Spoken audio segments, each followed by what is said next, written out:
Gate 2026కి prepare అవుతున్నానంటే ఈ video exclusively మీకోసమే. Hello aspirants, welcome back. So ఈ పర్టికులర్ వీడియోలో మనం 2025 అంటే ప్రీవియస్ ఇయర్లో సిఎస్సి పేపర్లో 4 noon అంటే మార్నింగ్ అయిన ఎగ్జామ్లో యాప్టిట్యూడ్ క్వశ్చన్స్ మనం డిస్కస్ చేసుకుందాం. ఆ 10 క్వశ్చన్స్ అయితే మీరు ఏ బ్రాంచ్ ఎగ్జామ్కి రాస్తున్నా సరే, అంటే సిఎస్సి అనే కాదు, ఏ బ్రాంచ్కైనా సరే యాప్టిట్యూడ్ సెక్షన్ అనేది కామన్గా ఉంటుంది వాళ్ళందరికీ. ఓకే, సో మీరు ఏ ఎగ్జామ్ రాస్తున్నా సరే ఈ అన్ని బ్రాంచెస్వి ప్రీవియస్ ఇయర్ క్వశ్చన్స్ కవర్ చేయడం వల్ల మీకు ప్యాటర్న్ ఐడెంటిటీ వస్తుంది. అంటే ఈ ప్యాటర్న్లో క్వశ్చన్స్ ఎక్కువ అడుగుతున్నారు, ఈ ప్యాటర్న్లో నేను ఇలా కాన్సన్ట్రేట్ చేస్తే నాకు ఇలా రావచ్చేమో, లేదంటే లాస్ట్ ఇయర్ అంటే 2025లో సిఎస్సిలో అడిగిన క్వశ్చన్ ఈ ఇయర్ సివిల్ వాళ్ళకి అడిగే ఛాన్స్ ఉండొచ్చు. సేమ్ క్వశ్చన్ అనట్లేదు, మోడల్ అంటున్నా. సో యాప్టిట్యూడ్ సెక్షన్ అనేది కామన్ కాబట్టి మీరు యాప్టిట్యూడ్కి భయపడుతున్నారు అంటే అన్ని టాపిక్స్ ఇప్పుడు నా కోర్తో పాటు కవర్ చేయాలంటే నాకు భయంగా ఉంది, కష్టంగా ఉంది అని అనుకుంటే at least solve the previous year questions so that you'll get an idea about the pattern and you can learn all the questions are all the models which are repeating more so that you'll have more chances of getting those questions in your exam. Clear? So అందుకు మనం ఒక్కొక్క బ్రాంచ్ది మనం questions discuss చేసుకుందాం. Let me start with CSE first. And previous year 2024లో I have given the ECE paper. So ఆ టైంలో ECE, CSE, mechanical, civil అలా different papers have already solved యాప్టిట్యూడ్వి. అవి కూడా ప్రీవియస్ ఇయర్ కింద కౌంట్ వస్తాయి. ఒక 3 years వరకు మీరు ప్రాక్టీస్ చేస్తే బాగుంటుంది కాబట్టి అవన్నీ I've already made into a playlist. I'll be putting the playlist link in the description. You can ask me or you can check in the comments. You can find it there. Clear? Let's get into the video without any delay. Yeah, so Ravi had dash younger brother who taught at dash university. He was widely regarded as dash honorable man. ఇప్పుడు Ravi had dash younger brother. ఇక్కడ ఏ వస్తుందా an వస్తుందా? Generally మనకి ఏం తెలుసు, ఏ, ఈ, I, oh, you ఉంటే మనకి వౌల్స్ వస్తాయి. ఇక్కడ ఉన్నప్పుడు యాన్ వస్తుంది. అదే ఇక్కడ నార్మల్ కాన్సనెంట్స్ ఉంటాయి అంటే రిమైనింగ్ లెటర్స్ ఉంటే మాత్రం ఏ వస్తుంది. ఆ విషయం మనకు ఐడియా ఉంది. ఇప్పుడు కాకపోతే ఏంటంటే ప్రతిసారి we shouldn't go with the letters that are there, we should go with the sounds also. Okay, because ఇప్పుడు Ravi had a younger brother, తనకి యంగర్ బ్రదర్ ఉన్నారు. ఈ యంగర్ అనేది మనం వై సౌండ్తో మనం స్పెల్ చేస్తున్నాం. సో అది కాన్సనెంట్ సౌండే కాబట్టి ఏ వస్తుంది. Okay, who taught at dash university. యూనివర్సిటీలో ఇక్కడ యూ ఉంది కదా, సో ఆబ్వియస్లీ యాన్ రావాలి. కానీ యూనివర్సిటీని మనం ఎలా పలుకుతున్నాం, వై కదా, యూనివర్సిటీ అంటున్నాం. యూ అంటే వైతో మనం పలుకుతున్నాం. సో ఇక్కడ సౌండ్ కాన్సనెంట్ సౌండ్ వస్తుంది కాబట్టి టాట్ అట్ అ యూనివర్సిటీ వస్తుంది. Clear? He was widely recorded as dash honourable man. ఇక్కడ హానరబుల్ అని మనం స్పెల్ దాని పలకం, H is silent here, we say it as honorable man. Okay, so honourable మనం O అనే సౌండ్తో మనం స్టార్ట్ చేస్తున్నాం కాబట్టి ఇక్కడ మనకి వోవెల్ సౌండ్ వస్తుంది. సో ఖచ్చితంగా యాన్ ఆప్షన్ రావాలి. Okay, so A and an will be the answer. A is the answer. Clear? Got an idea? So మీకు అది కూడా ఆప్షన్ ఉంది. అదే మనం సౌండ్ కాకుండా లెటర్స్తో వెళ్తే ఇది యాన్ వస్తుంది, ఇది ఏ వస్తుంది, ఏ అండ్ ఏ, అది కూడా ఆప్షన్ ఉంది. అది రాంగ్ అయిపోయే ఛాన్స్ ఉంటుంది. Clear? Got an idea? Fine. So the CEO decision to downside the workforce was considered myopic because of okay something ఇచ్చారు. ఈ మయోపిక్ అనే వర్డ్కి రీప్లేస్ అన్నారు, అంటే మనకి సినానిమ్ చెప్పాలి. ఓకే, యాంటనిమ్ కాదు, ఆపోజిట్ కాదు, సేమ్ మీనింగ్ చెప్పాలి. ఓకే, సో ఇప్పుడు సేమ్ మీనింగ్ మనకి మయోపిక్ మీనింగ్ తెలీదు. మీకు మేబీ సైన్స్లో తెలిసి ఉండొచ్చు, మయోపియా అంటే ఐసైట్కి సంబంధించింది, అంటే దగ్గర థింగ్స్ కనబడకపోవడానికి అని చెప్పి. ఓకే, సో ఈ పర్టికులర్ సెంటెన్స్లో దానికి ఏ సెన్స్ వస్తుందో మనం సెన్స్ చేసి దాన్ని బట్టి ఆప్షన్స్ వెరిఫై చేయాలి. దీనికి మీరు ఏం చేస్తారంటే సమ్ టైమ్స్, అంటే ప్రతిసారి అని నేను చెప్పను, మోస్ట్ ఆఫ్ ద టైమ్స్ ఆప్షన్స్లో ఏదైతే ఆడ్ మీనింగ్ వస్తుందో, ఆపోజిట్ మీనింగ్ వస్తుందో అది ఎక్కువ అయ్యే ఛాన్స్ ఉండొచ్చు. అంటే విజనరీ అంటే లైక్ వాళ్ళు చాలా విజనరీ ఉన్నారు, వాళ్ళ విజన్స్ బాగున్నాయి, చాలా you know they are ready to do good goals ఉన్న వాళ్ళు. అలా ప్రోగ్రెసివ్ అంటే ప్రోగ్రెస్ అవుతున్నట్టు, ఇంక్రీజ్ అవుతున్నట్టు, ఇంప్రూవ్ అవుతున్నట్టు ఆ మీనింగ్ వస్తుంది. Innovative is something you know finding something new, very progressive, very కొత్తగా ఉండడం, అదంతా. షార్ట్ సైటెడ్ అంటే ఓన్లీ దగ్గర విషయాల గురించి, ఇప్పటికిప్పుడు గురించి ఆలోచించి ఓకే లెట్స్ సీ, అలా కొంచెం నెగిటివ్ సెన్స్లోకి వస్తుంది కదా. So maybe this can be the answer. Okay, so అలా మీరు ఒక డిఫరెన్స్ మీరు గమనించవచ్చు. అంటే ఈ 3 సిమిలర్ మీనింగ్స్ వస్తున్నాయి. ఇప్పుడు ఇది నేను రైట్ ఆన్సర్ పెట్టాను అనుకో, ఇవి కూడా కొంచెం సేమ్ మీనింగ్ వస్తుంది కదా. సో ఇవి కూడా ఆన్సర్ అయ్యే ఛాన్స్ ఉంది కదా. సో అలా వితౌట్ సీయింగ్ ద క్వశ్చన్ పక్కన పెడితే కన్ఫ్యూజన్లో ఉన్నప్పుడు this way you can at least identify the odd one which is present there. Okay, now let's go with the question thing. This EO's decision to downsize the workforce, అంటే వర్క్ ఫోర్స్ని downsize చేయాలని was considered myopic because it sacrificed long term stability to accommodate. ఇదంతా చూస్తే మనకు కొంచెం negative సెన్స్లో కనిపిస్తుంది. అంటే వాజ్ కన్సిడర్డ్ మయోపిక్, ఇది తక్కువ అని అనుకుంటున్నాం బికాస్ దానివల్ల లాంగ్ టర్మ్ స్టెబిలిటీ మొత్తం సాక్రిఫైస్ చేయాల్సి వస్తుంది. లాంగ్ టర్మ్ స్టెబిలిటీ సాక్రిఫైస్ అవుతుంది అని అంటే షార్ట్ సైటెడ్ అనే కదా. యునో అక్కడ ఆ పర్టికులర్ సెంటెన్స్కి మనం మీనింగ్ యాడ్ చేస్తుంది. సో ఆ పరంగా కూడా you can put this as answer. నేను ఇది చెప్తుంది అంటే డైరెక్ట్ మీనింగ్ తెలిస్తే ఓకే, మీకు డైరెక్ట్ మీనింగ్ తెలియనప్పుడు ఆప్షన్స్ బేస్డ్ మీద ఎలా డిరైవ్ చేయొచ్చు, సెంటెన్స్ బేస్డ్ మీద ఎలా డిరైవ్ చేయొచ్చు, మీకు ఒక బేసిక్ ఐడియా రావడం కోసం I'm telling this. Okay fine, let's go to the next one. The average marks obtained by class. See, very easy questions these are. మహా అయితే aptitude 10 questions లో ఒక 7 questions, 6 to 7 questions అయితే చాలా ఈజీగానే ఉంటాయి. So you don't have to worry about it. వదిలేయకండి కూడా, ప్రిపేర్ అవ్వండి. Maybe let's see whatever happens. Okay, the average marks obtained by a class in an examination was considered as 30.8. So average ఎంత? 30.8. Okay. However, while checking the marks entered, the teacher found that the marks of one student was entered incorrectly as 24 instead of 42. 42 రాయాల్సింది 24 రాసేసారు. అంటే ఎంత difference వచ్చినట్టు? 42 minus 24, 12 minus 4 is 8, 3 minus 2 is 1. 18 difference వచ్చినట్టు. ఇప్పుడు correct చేయాలి అని అనుకుంటున్నప్పుడు ఆ 18 మనం యాడ్ చేయాలా తీసేయాలా? Instead of 42 24 వేసారంట. అంటే 42 ఉండాలి యాక్చువల్గా, కానీ 24 వేసేసారు. అంటే తక్కువ వేసినట్టే కదా. ఇంకా ఎంత యాడ్ చేస్తే వాడికి కరెక్ట్ వాల్యూ వస్తుంది? ఈ 18 యాడ్ చేస్తే 24కి 18 కలిపి అది 42 అవుతుంది. అప్పుడు కరెక్ట్ వాల్యూ వస్తుంది, అంతేనా? సో వాళ్ళు ఇప్పుడు ప్లస్ 18 చేయాలి. అలా చేస్తే న్యూ యావరేజ్ 31.4 అయిందంట. ప్రీవియస్లీ ఇంత ఉండేది.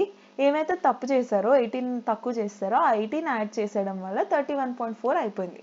క్లాస్లో ఎంతమంది స్టూడెంట్స్ ఉన్నారు అని అడుగుతున్నారు. సి, ఇప్పుడు మనం నెంబర్ ఆఫ్ స్టూడెంట్స్ని n అని అనుకుందాం. టోటల్ మార్క్స్ అంటే ఇప్పుడు ఫస్ట్ పర్సన్ది 1 mark, second person 2 mark, third person 1 mark, fourth person 4, మొత్తం అంతా కలిపితే sum of observations by number of observations n is equal to average. Let's say sum 3 అని అనుకుందాం. ఓకే, లెట్స్ సే జస్ట్ చెప్తున్నాను. So ఇప్పుడు యావరేజ్ ఏమవుతుంది? Sorry, sum of observations ఏమవుతుంది? Average into number of observations, అంతేనా? ఇప్పుడు ఫస్ట్ కేసు అలానే sum of అబ్జర్వేషన్స్ని మనం s అని అనుకుంటే యావరేజ్ ఎంత? 30.8 ఇంటూ నెంబర్ ఆఫ్ అబ్జర్వేషన్స్ ఏమి మనకు తెలియదు ఎంతమంది, సో n అని అనుకుందాం. ఇప్పుడు ఈ సమ్ ఆఫ్ అబ్జర్వేషన్స్కి మనం 18 యాడ్ చేయాలి. అంటే టోటల్ ఉన్న వాళ్ళ దగ్గర ఉన్న వాల్యూకి 18 తక్కువ వేస్తాం కదా, ఆ 18 మరి దానికి యాడ్ చేయాలి కదా. సో 30.8 ఇంటూ n ప్లస్ 18, ఇది new some of observations by number of observations. జనాలు అంతమంది ఉన్నారు కదా. Okay, so number of people అంతమంది ఉన్నారు కాబట్టి n అనే వాల్యూనే వస్తుంది. Okay, is equal to average. New average value ఎంత? 31.4.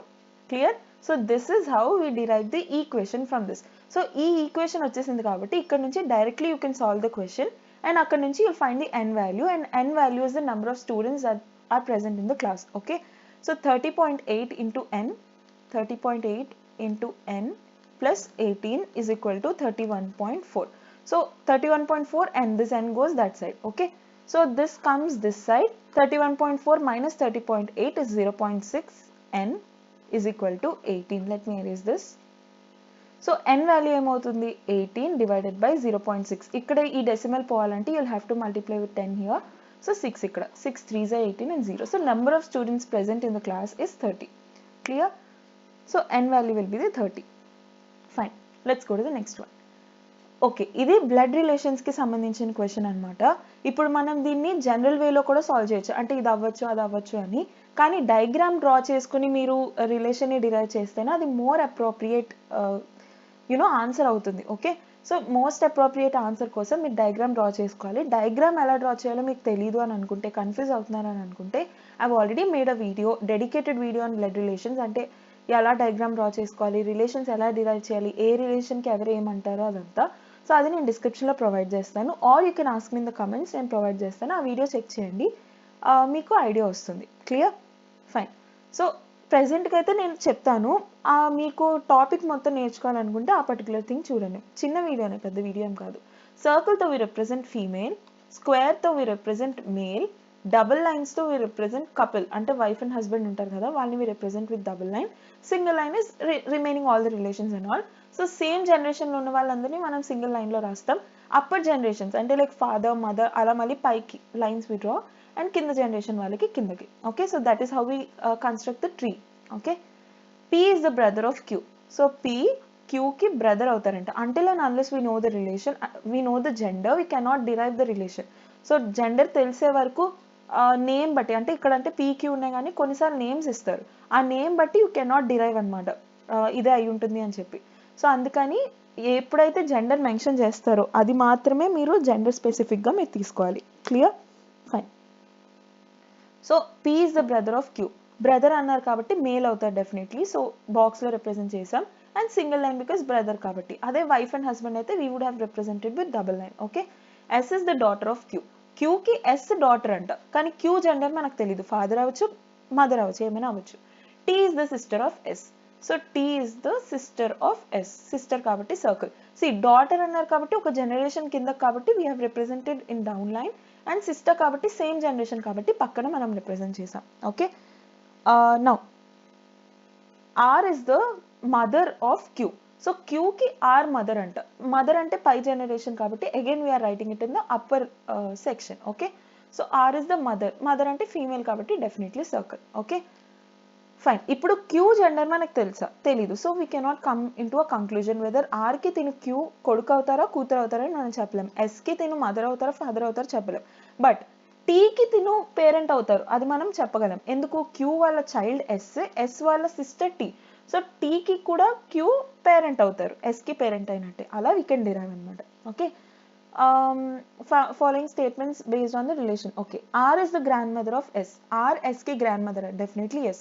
అదే ఇప్పుడు ఆర్ జెండర్ మనకు తెలియదు అనుకో, అప్పుడు కెనాట్ బి డిటర్మైన్డ్ అవుతుంది, అంటే గ్రాండ్ మదర్ అవ్వచ్చు, గ్రాండ్ ఫాదర్ అవ్వచ్చు. సో అది మనం చెప్పలేం. కానీ ఎస్ జెండర్ మనకు తెలియదు, అంటే ఇది మేల్ అవ్వచ్చు, ఫీమేల్ అవ్వచ్చు. ఇప్పుడు R is the grandmother of S అని అడిగాను అనుకో, అంటే ఆర్ జెండర్ మనకు తెలుసు, ఎస్ జెండర్ తెలియదు. ఆ టైంలో కూడా మనం గ్రాండ్ మదర్ కరెక్ట్ అనే చెప్తాం. అదేంటి ఎస్ జెండర్ మనకు తెలియదు కదా? ఎలా అంటే ఆర్ జెండర్ మనకు తెలుసు ఫీమేల్ అని, ఎస్ జెండర్ మనకు తెలియదు. కానీ ఆర్కి ఎస్ ఏమవుతారని అడిగాను అనుకో, అంటే ఆర్ దృష్టిలో ఎస్ ఏమవుతారు? గ్రాండ్ డాటర్ అవ్వచ్చు, గ్రాండ్ సన్ అవ్వచ్చు, తిని జెండర్ తెలియదు కాబట్టి అప్పుడు మనం చెప్పలేం. కానీ ఎస్కి ఆర్ ఏమవుతారు? R definitely female. So definitely ఫీమేలే కాబట్టి గ్రాండ్ మదరే అవుతారు, గ్రాండ్ ఫాదర్ అయ్యే ఛాన్స్ అయితే లేదు కదా. ఓకే, సో అందుకని గ్రాండ్ మదర్ అవుతారు. రివర్స్ ఇస్ పాసిబుల్, బట్ ఇలా పాసిబిలిటీ లేదు. ఓకే, సో ఇద్దరి జెండర్ తెలిస్తేనే రిలేషన్ డిరైవ్ అవుతుంది అని ఏమీ రూల్ లేదు. Okay, fine. So R is the grandmother of S, కరెక్టే. P is the uncle of S and T. S and టీకి పీ అంకుల్. పీ జెండర్ మనకు తెలుసు కదా, సో మేల్ అనే తెలుసు. వాళ్ళ పేరెంట్ మదర్ అవ్వచ్చు, ఫాదర్ అవ్వచ్చు, పేరెంట్ వాళ్ళ సిబ్లింగ్, సో ఖచ్చితంగా అంకులే అవుతారు. సో రైట్ అని మనకు తెలుసు. ఇక్కడ పీ జెండర్ మనకు ఖచ్చితంగా తెలియాలి, అంకుల్ అని అడిగారు కాబట్టి. కానీ ఎస్ అండ్ టీ జెండర్ మనకు తెలిసినా తెలియకపోయినా పెద్దగా డిఫరెన్స్ ఏం పడదు, ఎందుకంటే వాళ్ళిద్దరు జెండర్తో మనకు అనవసరం. పీ అంకుల్ అవుతారా లేదా, వాళ్ళ పేరెంట్ వాళ్ళ సిబ్లింగా కాదా, బ్రదరా కాదా, అది మనకు తెలిస్తే చాలు. ఓకే, సో అది right. R has only one son. ఆర్కి ఒక సన్ మాత్రమే ఉండాలి. ఏమో క్యూస్ మేల్ అయ్యారనుకో ఇద్దరు కొడుకులు ఉన్నట్టు, క్యూ ఫీమేల్ అయ్యారనుకో ఒక కొడుకే ఉన్నట్టు. సో అదా మనకు చెప్పలేం కదా, క్యూ జెండర్ ఏంటో మనకు తెలియకుండా. సో అందుకని this conclusion cannot be derived from that. Q has only one daughter. క్యూకి ఒక డాటరే ఉన్నారా? కాదు, క్యూకి ఇద్దరు డాటర్స్ ఉన్నారు. సో ఇది కూడా రాంగ్ అవుతుంది. Only which of the following options is correct? Only 1 and 2 are true. This will be the answer. Clear? Fine. This is very simple question. Okay, just the directions teliste chalu. This is north, east, south and west. So north ki east ki madhyalo unnadi north east, east ki south ki madhyalo unnadi south east, west ki south ki madhyalo unnadi south west, and north ki west ki madhyalo unnadi north west. West north అనకూడదా? అనకూడదు. North and south ని మనం first లో పెడతాం, east and west ని మనం తర్వాత పెడతాం. అంటే నార్త్ కి ఈస్ట్ కి మధ్యలో ఉన్నా సరే ఫస్ట్ నార్త్ వస్తుంది, ఈస్ట్ నార్త్ అని మనం చెప్పాం, రిప్రజెంట్ చేయం. Okay, similarly south east east south east అని అంటాం. జనరల్ రిప్రజెంటేషన్ చెప్తున్నా. Okay, fine. So the library is located to the north west of the canteen. Canteen కి లైబ్రరీ నార్త్ వెస్ట్ లో ఉందా? వెస్ట్ లో వెయిట్ వెస్ట్లో ఉంది, ఒప్పుకుంటాను. క్యాంటీన్కి లైబ్రరీ వెస్ట్లో ఉంది, కానీ నార్త్లో ఉందా? లేదు. రెండు సేమ్ లైన్ మీద ఉన్నాయి. అంటే సి ఇక్కడ ఒకటి ఉంది, ఇక్కడ ఒకటి ఉంది. సో రెండు పక్క పక్కనే ఉన్నాయి. వెస్ట్లో ఉంది, ఓకే. నార్త్ వెస్ట్లో ఉంది, కాదు. సో రాంగ్ అవుతుంది. Hospital is located to the east of chemistry lab. Chemistry ల్యాబ్కి ఈస్ట్లో హాస్పిటల్ ఉందా? ఇది సింపులే కదా. మిస్టేక్స్ ఎక్కడ జరిగే ఛాన్స్ ఉంటుంది? రివర్స్లో జరిగే ఛాన్స్ ఉంటుంది. అంటే సి హాస్పిటల్కి కెమిస్ట్రీ ల్యాబ్ సౌత్లో ఉందా అని క్వశ్చన్ అడుగుతారు ఒక్కొక్కసారి. మనం ఏంటి, నో నో నో, కెమిస్ట్రీ ల్యాబ్కి హాస్పిటల్ సౌత్లో ఉందా అని మనం అడుగుతారు. మనం ఏం చూస్తాం? కెమిస్ట్రీ ల్యాబ్ చూస్తాం, హాస్పిటల్ చూస్తాం, సౌత్ చూస్తాం. అవును కదా, హాస్పిటల్ కెమిస్ట్రీ ల్యాబ్ నార్త్ సౌత్లోనే ఉన్నాయి కదా అని మనం ఆన్సర్ పెట్టేస్తాం. ఓకే, బికాజ్ ఈస్ట్ వెస్ట్ అలా ఏం లేదు, ఓన్లీ నార్త్ అండ్ సౌత్లోనే ఉన్నాయి. పక్క పక్కన ఏం లేవు, సేమ్ లైన్లో ఉన్నాయి కాబట్టి సో అది రైట్ అని చెప్పి మనం సౌత్ ఆన్సర్ పెట్టేస్తాం. కానీ వాళ్ళు ఏం అడిగారు? హాస్పిటల్కి కెమిస్ట్రీ సౌత్లో ఉందా అని అడగలేదు, కెమిస్ట్రీకి హాస్పిటల్ సౌత్లో ఉందా అని అడుగుతారు. సో కెమిస్ట్రీకి హాస్పిటల్ ఎక్కడుంది? నార్త్లో ఉంది కదా. సో అది రాంగ్ అవుతుంది. అలా మీరు చూసుకోవాలి. ఆ కేసులో మీకు మిస్టేక్స్ అయ్యే ఛాన్స్ ఉంటుంది అనమాట. Clear? I just wanted to tell. ఈ క్వశ్చన్లో బాగానే ఉంది, బట్ ఇలాంటివి కూడా మిస్టేక్స్ అవుతుంటాయి ఇంత సింపుల్ క్వశ్చన్లో కూడా. ఓకే, సో అది మీరు చూసుకోవాలి. హాస్పిటల్ ఈజ్ లొకేటెడ్ ఈస్ట్, అసలు ఛాన్సే లేదు. ఈ రెండు నార్త్ సౌత్లోనే ఉన్నాయి, అసలు రైట్ అండ్ లెఫ్ట్ వెళ్ళలేదు. సో ఇది కూడా రాంగ్ అవుతుంది. Chemistry lab is located to the south east of physics lab. Physics ల్యాబ్కి కెమిస్ట్రీ ల్యాబ్ సౌత్ ఈస్ట్లో ఉందా? ఫిజిక్స్ ల్యాబ్ కన్నా కిందనే ఉంది, సో డెఫినెట్లీ సౌత్లోనే ఉంది. ఫిజిక్స్ ల్యాబ్ కన్నా రైట్లో ఉంది, ఈస్ట్లో ఉంది, సో ఈస్ట్లో ఉన్నట్టు, సౌత్ ఈస్ట్లో ఉన్నట్టు. ఓన్లీ సౌత్ చెప్తామా అంటే కాదు, బికాస్ సౌత్లో మాత్రమే కాదు, కొంచెం రైట్ సైడ్ కూడా ఉంది, ఈస్ట్ వైపు కూడా ఉంది. సో సౌత్ ఈస్ట్ డైరెక్షన్ ఉంది, ఇది కరెక్టే. అదే వాడు chemistry lab physics lab is located to south east of chemistry lab అంటే ఈ నేమ్స్ ఇటు రివర్స్ చేశాడంటే అది తప్పు అవుతుంది, బికాస్ నార్త్ వెస్ట్లో ఉన్నట్టు అది. ఓకే, సో పర్స్పెక్టివ్ మీరు చూసుకోవాలి. వాళ్ళకి తినెక్కడ ఉన్నారని అడిగారా, తినకి వాళ్ళు ఎక్కడ ఉన్నారని అడిగారా? Clear? The classrooms are canteen and next to each other. Classroom ఎక్కడ ఉంది, క్యాంటీన్ ఎక్కడ ఉంది, సో ఇది సంబంధం కూడా లేదు. So this will be the answer. Clear? Got an idea? Fine, let's go to the next one. I put a brown paper in the pocket. So మీ దగ్గర టైం లేదు అని అన్నప్పుడు డైరెక్ట్ క్వశ్చన్స్ అదంతా చూసి అది ఆ పర్టికులర్ వర్డ్ ఎక్కడైనా సెంటెన్స్లో కనిపిస్తుందేమో చూసుకోండి. లేదు అని అనుకుంటే you can read the entire thing. Okay, I put the brown paper in the pocket along with the chalks and possibly other things. I suppose everyone must have reflected how the primal and how poetical are the things that are carried in one pocket. The pocket knife, for instance, the type of all human tools, the infant of the sword. Sword ki tan infant ante sword ki oka chinna pilladu lantodu pocket knife annadu. Once I planned to write a book of poems entirely about the things in my pocket, but I found it would be too long and the age of the great epics is past. Okay, based only on the information provided in the above passage, which one of the following is true? So ఇది ఈజీనే కదా, ఇది easy క్వశ్చనే కదా. కానీ ఇలాంటి వాటిలో mistakes ఎక్కడ అవుతూ ఉంటాయంటే మనకి జనరలీ ఈ పర్టికులర్ ఏవైతే స్టేట్మెంట్స్ ఉన్నాయో ఈ పర్టికులర్ ప్యాసేజ్లో మనకి తెలిసిన రియల్ లైఫ్ ఎగ్జాంపుల్స్ రిలేటెడ్ కూడా ఉంటాయి. ఓకే, సో రియల్ లైఫ్ ఎగ్జాంపుల్స్లో like for example tomato is good for health అని అనుకో. మనకు తెలుసు tomato is good for health, కానీ అక్కడ వాళ్ళు tomato is not good for health something related అలాంటిది అసలు వాళ్ళు ఏమీ ఇవ్వలేదు. అసలు టొమాటో హెల్త్కి మంచిదా లేదా ఇవ్వలేదు, జస్ట్ టొమాటో గురించి ఇచ్చారంతే. కానీ ఆప్షన్లో the author has used tomato because it's good for health అలాంటివి ఇస్తారు.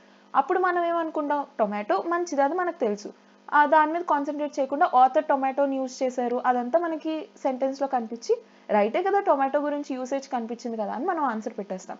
సో అందుకు you should be very careful that whatever the information provided in the passage that is only will be the correct. Okay, remaining ఇంకేమీ మనం correct కాదు అన్నట్టు మనం assume చేసుకోవాలి.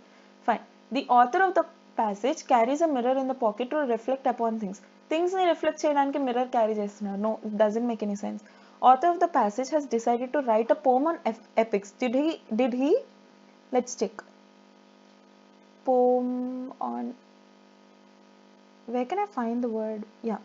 Once I planned to write a book of poems entirely about the things in my pocket. He's not mentioning about the epics. Let's put it aside, but it will be wrong anyways. The pocket knife is described as the infant of the sword. We have already seen the pocket knife, for instance, the type of all human tools, the infant of the sword. Adi compare chesaru, so adi right outundi. That will be the answer. Clear? In the diagram, the lines QR and ST are parallel to each other. Okay, they are parallel. The shortest distance between the two lines is half the shortest distance between P and QR. So let me draw the diagram here.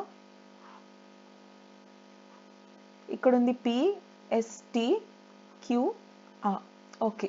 So వాళ్ళు ఇక్కడ మనకి ఏం mention చేశారు, ఈ రెండిటికి మధ్యలో shortest distance, ఇవి రెండు ప్యారలల్ లైన్స్ అంట, ఈ రెండిటికి మధ్యలో షార్టెస్ట్ డిస్టెన్స్ ఏదైతే ఉందో that is half of the total thing. అంటే దీన్ని నేను ఎక్స్ అనుకున్నాను అనుకో, ఈ మొత్తం ఏమవుతుంది, పీ నుంచి ఈ లైన్ వరకు మొత్తం ఏమవుతుంది, 2x అవుతుంది డబల్ కాబట్టి. సో ఓన్లీ ఈ రీజన్ ఏమవుతుంది, ఎక్స్ అవుతుంది.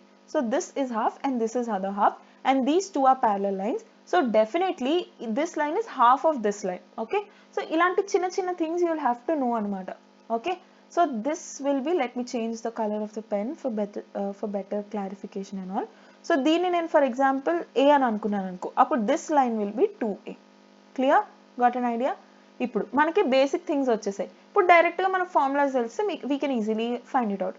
is half the shortest distance. What is the ratio of area of triangle PST? PST అనే triangle area of PST divided by area of the trapezium sort, SQRT. So SQRT అనే trapezium యొక్క area, ఆ రెండిటి area.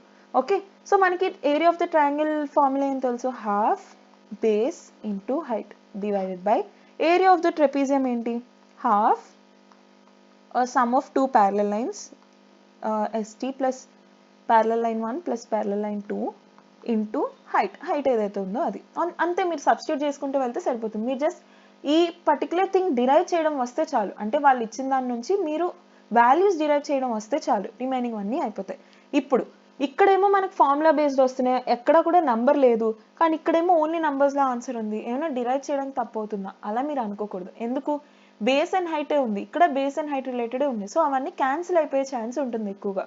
So అందుకు X and A value cancel అయిపోయి ఈ values వచ్చేయడానికి chance ఎక్కువ ఉంటుంది. That is how you can trust your self with go with the process. Okay, fine. So yeah, and one more thing, నేను కొంచెం స్లోగా చెప్తున్నాను కదా క్వశ్చన్స్ అన్ని, లైక్ ఈచ్ స్మాల్ థింగ్ అంతా ఎక్స్ప్లెయిన్ చేస్తూ. So I'm making it in a sense so that ఎవరైతే beginners ఉంటారో యాప్టిట్యూడ్లో వాళ్ళకి కూడా కొంచెం అర్థమయ్యేలాగా.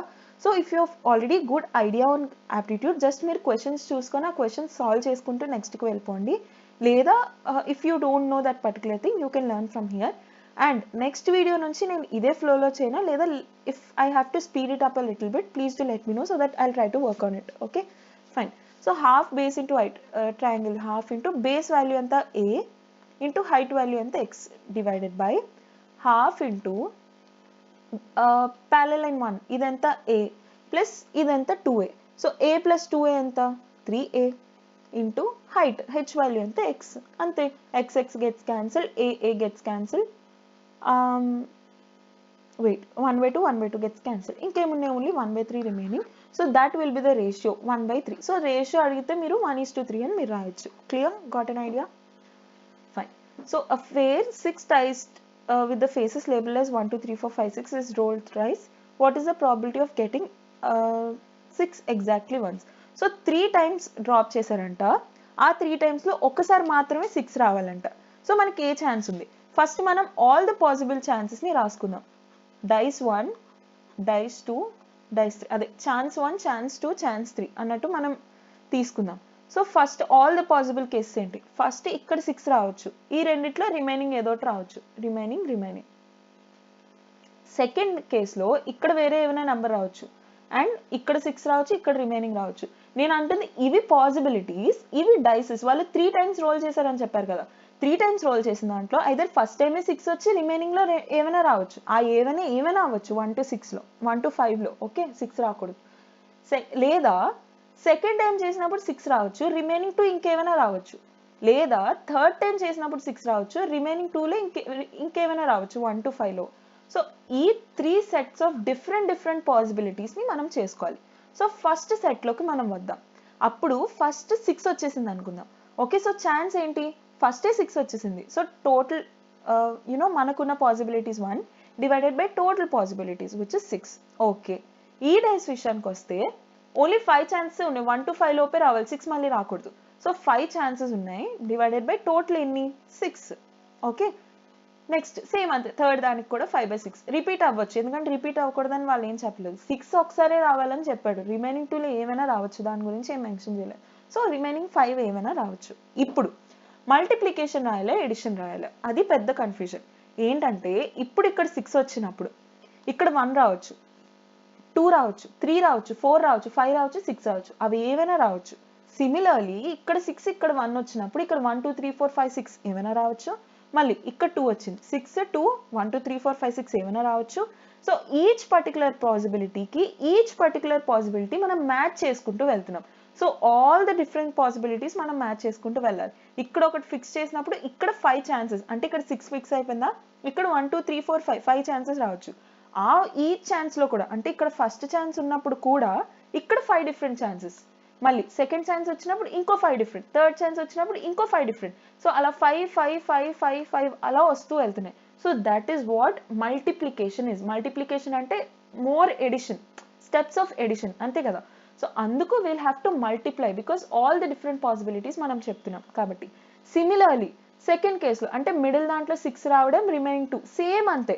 ఫస్ట్ 5/6 ఛాన్సెస్ ఉంటాయి ఇంటూ సెకండ్ దాంట్లో ఓన్లీ 1/6, 6 ఒకటే రావాలి కాబట్టి. థర్డ్ దాంట్లో మళ్ళీ 5/6. మీకు ఎక్కడైనా ఏమైనా అర్థం కాకపోతే you can ask me, explain you once again. Same అదే థర్డ్ కేసులో కూడా. So 5/6 into 1/6 into 5/6, sorry 5/6 into 5/6 into 1/6. Okay, ఏదైనా ఒకటేలే, బట్ ఎనీవేస్. ఇప్పుడు ఈ మూడింటిని యాడ్ చేయాలా, మల్టిప్లై చేయాలి.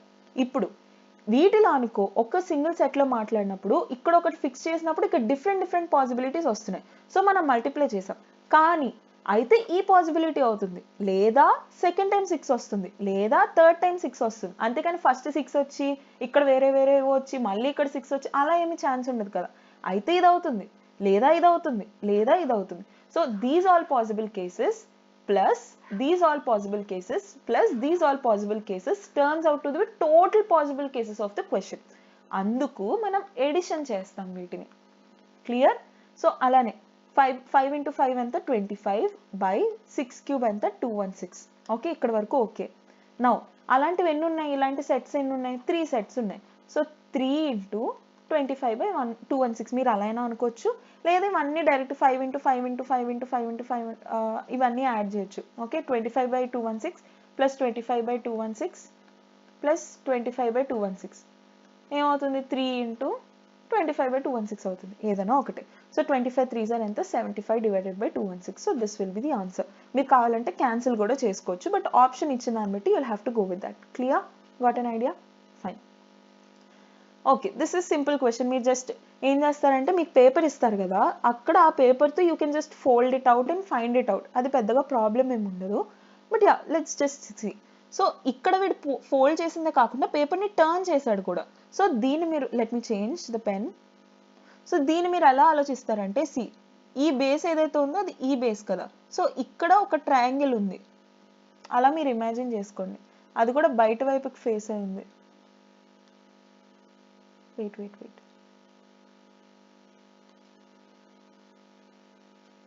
ఇలా. ఓకే, సో ఇది ఓపెన్ అయినప్పుడు సేమ్ అదే ఇక్కడికి వస్తుంది కదా, అలా. సో అలా మీరు ఇమాజిన్ చేసుకోండి. అండ్ ఇది బయట వైపుకు ఉంది, అంటే ఏదైతే లాంగ్ సైడ్ ఉందో అటువైపుకి ఈ పీక్ అనేది టచ్ అయి ఉంది కదా. సో పీక్ లోపలికి రాదు, బయట వైపుకి వస్తుంది. ఈ మూడు బయట వైపుకే ఉన్నాయి, కానీ ఇది లోపల వైపుకి ఉంది. సో ఇది మీరు ఆప్షన్ నుంచి తీసేయచ్చు. నెక్స్ట్ స్క్వేర్ దగ్గరకు వద్దాం. స్క్వేర్లో మీరు అబ్జర్వ్ చేస్తే ఇక్కడ ఉంది స్క్వేర్, అంతేనా, ఇక్కడ ఉంది.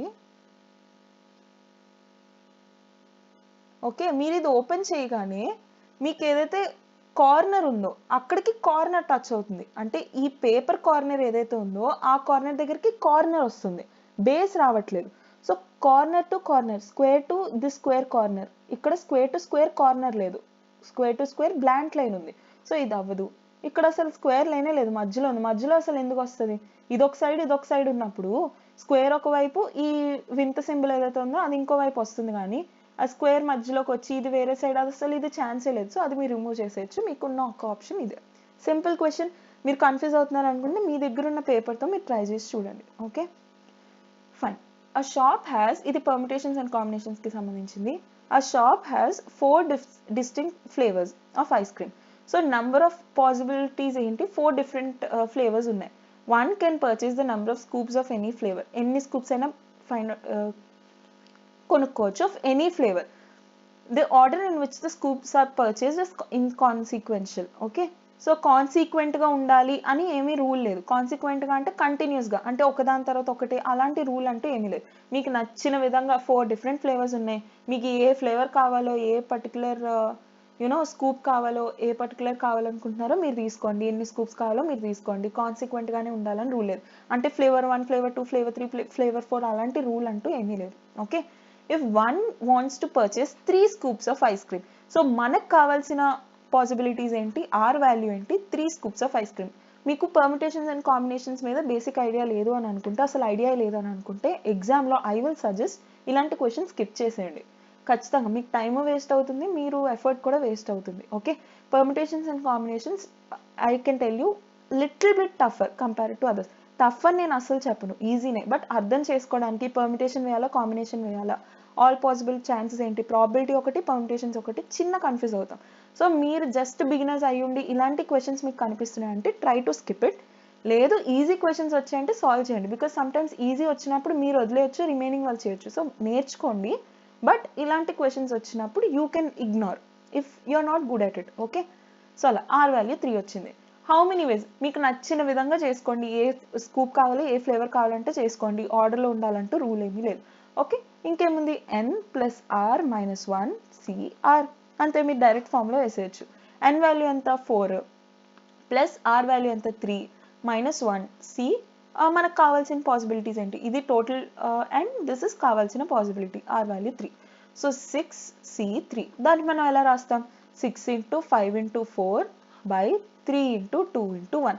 సి అంటే ఏంటి, 6 నుంచి 3 వాల్యూస్ వచ్చే వరకు రాయాలి. అంటే 6, 5, 4 3 వాల్యూస్ వచ్చేసాయి. డివైడెడ్ బై కింద ఏదైతే ఆర్ వాల్యూ ఉందో దాని ఫ్యాక్టోరియల్ రాస్తాం. 3 ఇంటూ 2 ఇంటూ 1 అంటే 1 వచ్చే వరకు రాస్తూ వెళ్ళాలి. ఓకే, 3 2s 6, 6 పోయింది, 5 4s ఎంత 20 will be the answer. Clear, got an idea? I hope మీకు బేసిక్ ఐడియా వచ్చిందని అనుకుంటున్నాను. నెక్స్ట్ మీరు ఏ బ్రాంచ్కి exam రాస్తున్నారో please do let me know so that I'll try to make video on those previous year questions as well. And as I've already told, 2024 papers were already made. I'll be putting the playlist link in the description. You can check it out. And next, a particular topic mein video kaavalanuntunna you can tell. And aptitude 1 shots for beginners I've already made. I'll be putting all the links in the description. You can check it out, or you can ask me in the comments. I'll provide you with the links. And next, aptitude lo ఏ topic కావాలనుకుంటున్నారో కూడా you can let me know. And ఇందులో ఏమైనా like speed అవుతుందా, slow అవుతుందా, ఏమైనా doubts ఉన్నాయి, you can ask me. I'll try to reply to each and every comment. Clear? If you really liked this video, please do give me a like, which gives a lot of support, and consider subscribing for regular updates. So see you tomorrow. Bye.